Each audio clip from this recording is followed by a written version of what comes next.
बहुत समय पहले की बात है दोस्तों, दूर दराज में पड़ने वाला एक गांव था जिसका नाम शीतलपुर था। उस शीतलपुर गांव के राजा राजा राजेश्वर जी थे, जो कि बहुत ही धन्यवान थे और दयालु थे। मगर उनको एक दिन एक बात चिंतित करने लगी कि वे अब एक आसान जिंदगी जिए। इसी सोच विचार करते रहते थे। पूरा दिन उन्होंने गुजार दिए और आखिरकार उन्होंने अपने बेटे को बुलाया। बेटा, मैं अब और ज्यादा नहीं रह सकता यहाँ पर। ये राजपाट छोड़कर मैं एक गरीबों की जिंदगी जीना चाहता हूँ। आज से इस राज्य के राजा तुम हो गए।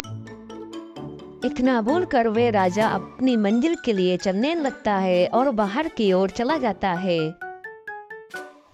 बाहर जाकर वह जंगल की तरफ चलने लगता है। बस वो एक ही बात मन में सोच रहा था कि कैसे गरीब लोग अपनी जिंदगी को सोपन अच्छी खुशियों में गुजारते हैं। ये बात सोचते सोचते वह जंगल में आ जाता है और एक वृक्ष के नीचे जाके बैठ जाता है।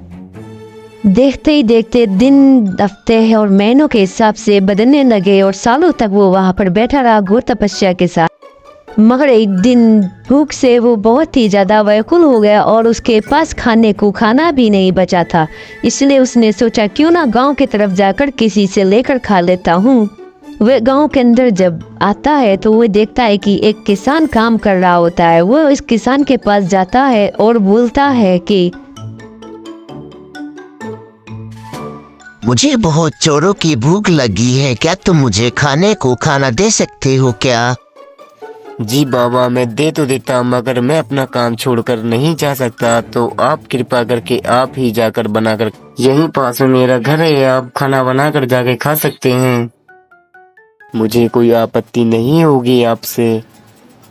इतना सुनकर वह राजा रोने लगता है और मन ही मन सोचने लगता है कि एक ये है जो अपना काम छोड़कर मुझे खाना नहीं दे सकता, तो मैं अपना पूरा राजपाट छोड़कर यहाँ पर कैसे आ सकता हूँ।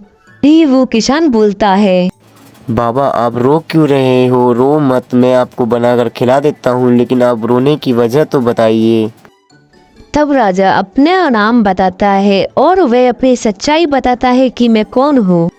यह सुनकर किसान बोला, मुझे क्षमा करें महाराज, मुझसे बहुत बड़ी गलती हो गई है। ना बोलकर किसान अपने घर पर ले जाता है और उनको खाने को भोजन देता है और वे दोनों बैठकर भोजन करते हैं और बातें करते रहते हैं।